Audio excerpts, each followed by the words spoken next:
한번 생각해 봅시다. 우리 인생에서 가장 가까운 사람들 중에도 신께서 우리에게 멀리하라고 조심하라고 경고하는 이들이 있을 수 있다고 한다면 어떨까요? 가족이라는 울타리가 늘 안전하고 편안한 곳이라고 믿는 우리는 그 생각 자체를 쉽게 받아들이지 못할지도 모릅니다. 하지만 C.S. 루이스가 자신의 글과 강연에서 간접적으로 전했던 메시지에는 그런 역설이 숨어 있습니다. 우리의 영혼과 삶에 진정한 평화를 가져다 주지 않는 가족의 4가지 유형에 대해 말이죠. 그날 오후 서울의 한복판인 종로 골목에서 커피 한 잔을 마시며 친구와 대화하던 기억이 납니다.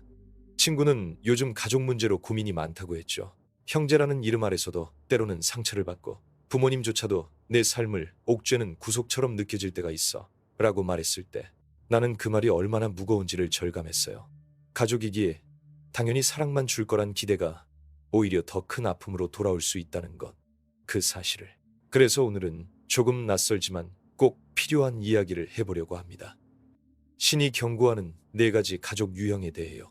물론 여기서 말하는 경고는 단순한 감정적인 거리가 아니라 자신의 성장과 건강한 관계를 위해 꼭 인지해야 할 삶의 지혜입니다.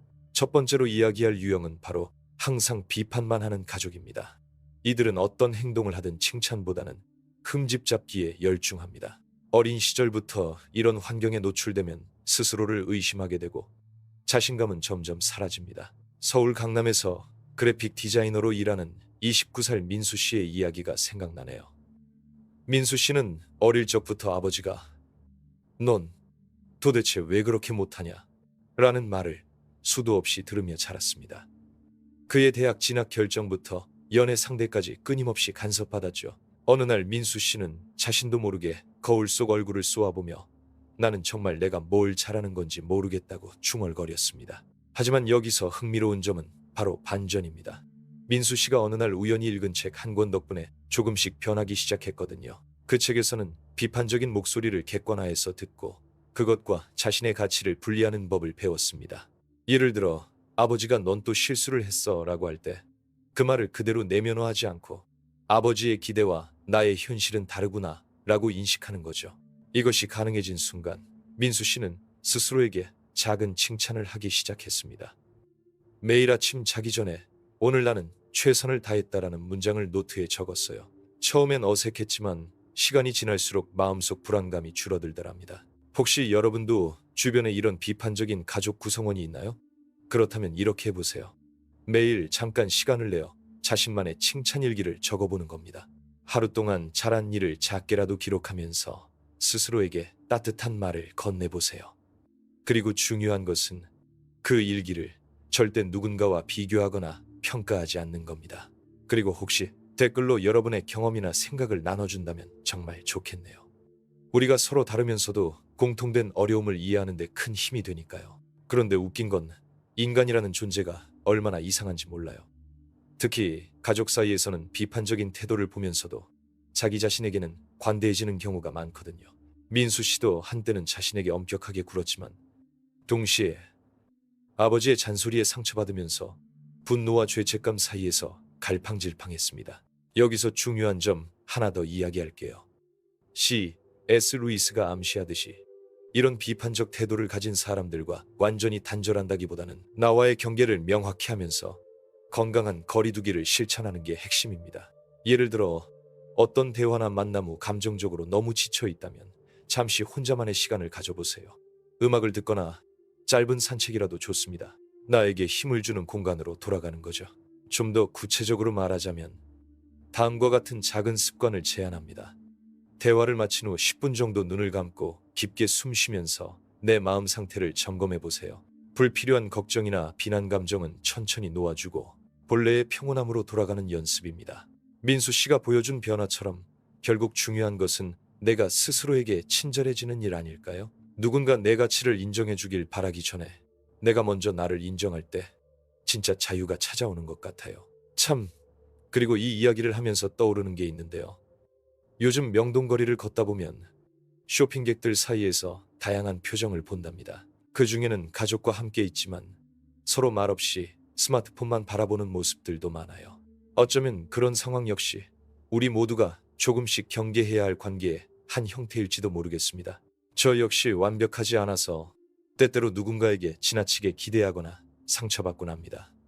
솔직히 말하면 저도 민수 씨처럼 칭찬 일기를 쓰고 싶었던 순간들이 있었어요. 하지만 그런 시행착오 속에서도 배우고 성장한다면 언젠가는 더 건강한 방식으로 관계를 맺을 수 있겠죠. 여러분은 어떠신가요? 혹시 주변에 너무 자주 비판하고 기대만 하는 가족 구성원이 있다면 어떻게 대처하고 계신지 궁금합니다. 댓글로 여러분 생각을 나눠주세요. 함께 이야기하며 서로 배우는 게 이 채널의 목표니까요. 간단하지만 효과적인 오늘 제안 하나로 마무리할게요. 하루 중 5분이라도 자기 자신에게 따뜻한 말을 해주세요. 오늘 수고했어. 괜찮아. 같은 문장이라도 좋습니다. 언젠가는 그 말들이 모여 당신 마음 깊은 곳에 작은 쉼터를 만들어줄 테니까요. 그럼 이야기를 이어가 볼까요?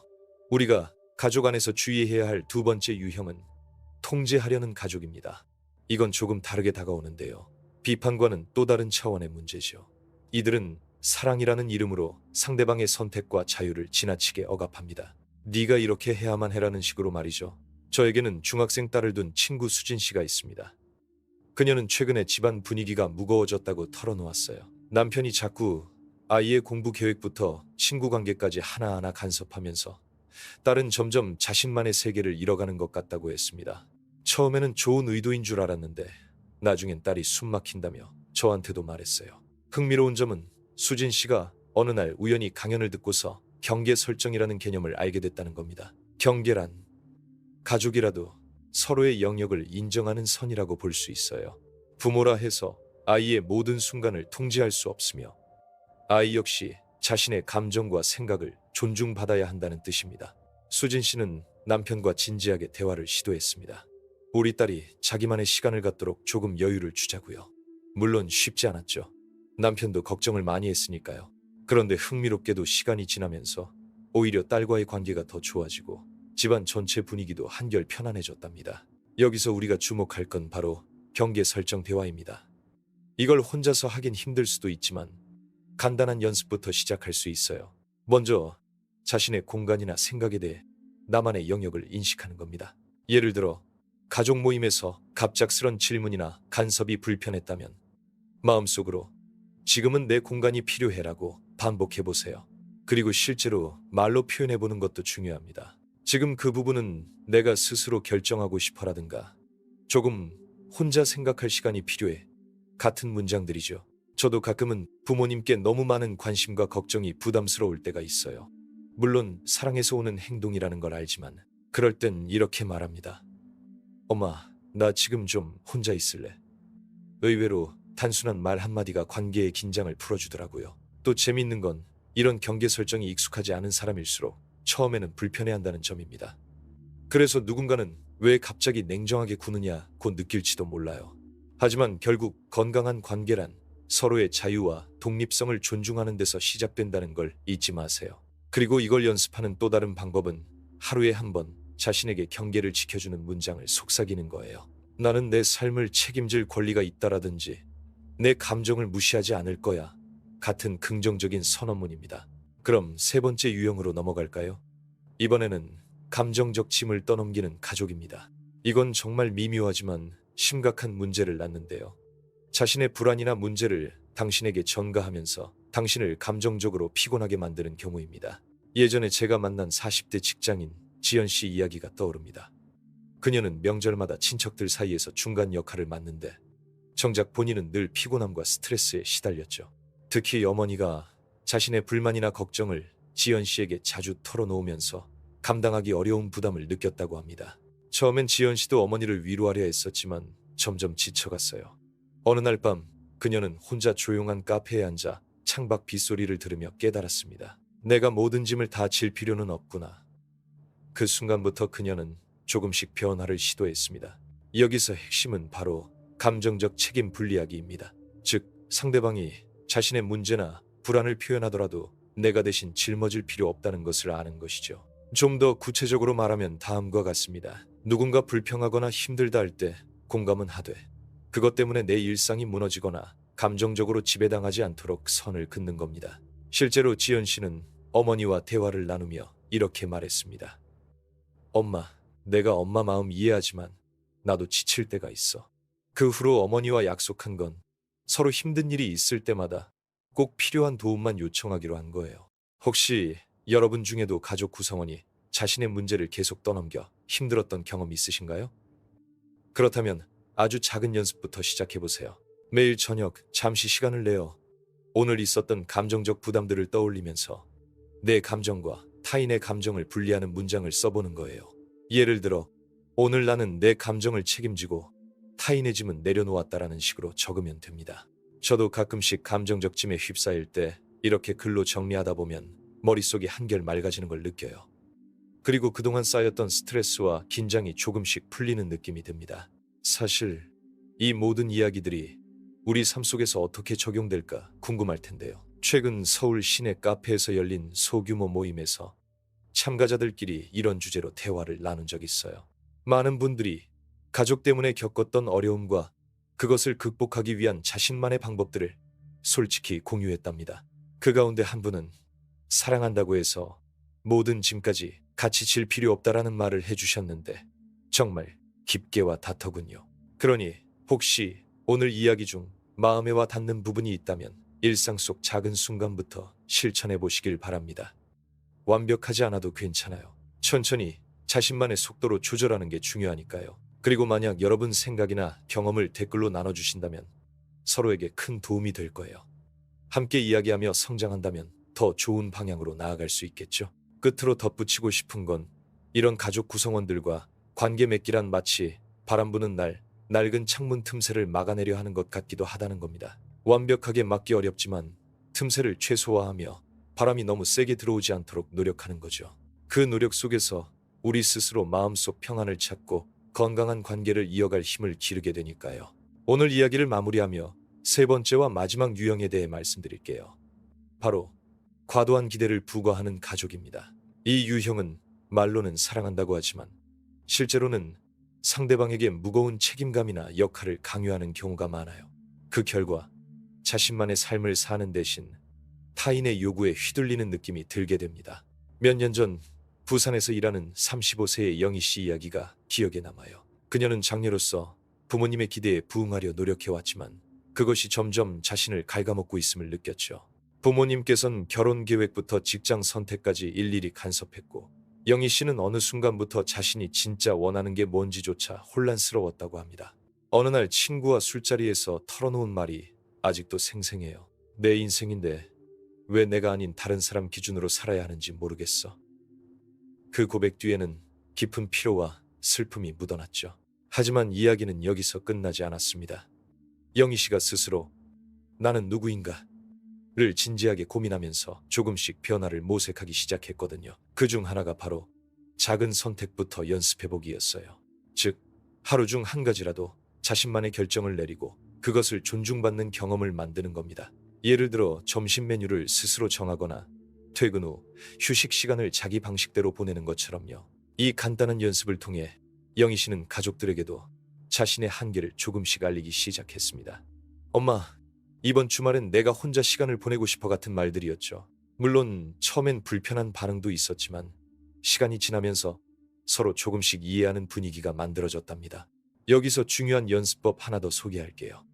매일 아침 거울 앞에서 자신에게 이렇게 말해보세요. 나는 내 인생의 주인공이다. 이 문장은 단순하지만 강력한 힘이 있습니다. 내 안에 자존감을 키워주고 누군가의 기대에 얽매이지 않도록 도와주죠.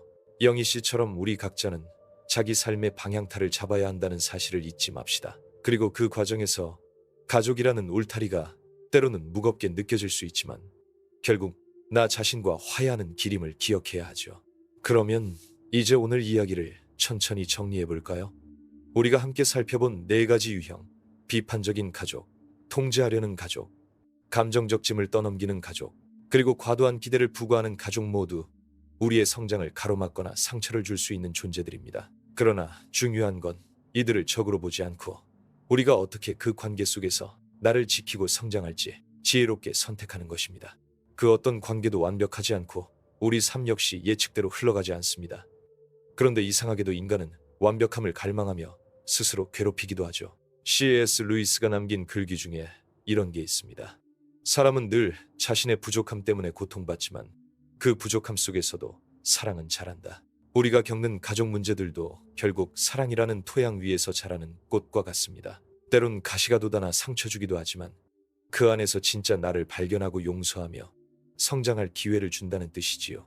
그리고 오늘 제가 강조하고 싶은 마지막 메시지는 바로 자신에게 친절하라입니다. 우리 모두 완벽하지 않고 때론 실수하며 넘어집니다. 하지만 그런 순간에도 자신에게 따뜻한 말을 건네고 충분한 시간을 주면 마음은 다시 건강해집니다. 서울 한강공원에서 벤치에 앉아 바람 소리를 듣던 어느 봄날처럼 말이에요. 주변에는 벚꽃잎이 흩날리고 사람들은 각자의 걱정과 희망을 안고 있었죠. 그 순간 문득 깨달았습니다. 아무리 복잡하고 어려운 관계라도 결국엔 나와의 평화가 가장 중요하다는 것을. 여러분도 혹시 그런 순간들을 경험하셨나요? 삶이 힘들 때 잠시 멈춰서서 내면의 목소리에 귀 기울여 보는 거예요. 그리고 내가 정말 원하는 것이 무엇인지 다시 묻고 답해보세요. 그래서 지금 이 글을 읽으시는 여러분께 부탁 하나 드리고 싶습니다. 앞으로 만날 어려운 관계나 상황 앞에서도 자신에게 질문하세요. 내가 이 상황에서 무엇을 배울 수 있을까? 내 마음은 지금 무엇을 필요로 할까? 그 질문들이 여러분 인생의 작은 빗줄기가 되어줄 테니까요. 마지막으로 제가 가장 좋아하는 문장으로 오늘 이야기를 마무리할게요. 용기는 두려움이 없는 것이 아니라 두려움에도 불구하고 나아가는 것이다. 두려움 많고 불완전한 우리 모두에게 꼭 필요한 말 아닐까요? 당신 역시 그렇게 자신의 길을 걸어가는 용기 있는 사람이니까요. 언젠가 또 만나 이야기 나눌 날을 기대하며 여기까지 읽어주셔서 정말 감사합니다. 댓글로 여러분 생각이나 경험 자유롭게 공유해주세요. 함께 더 깊은 대화를 이어갈 수 있으면 좋겠습니다. 그럼 다음 이야기까지 건강하시길 바라며 안녕히 계세요.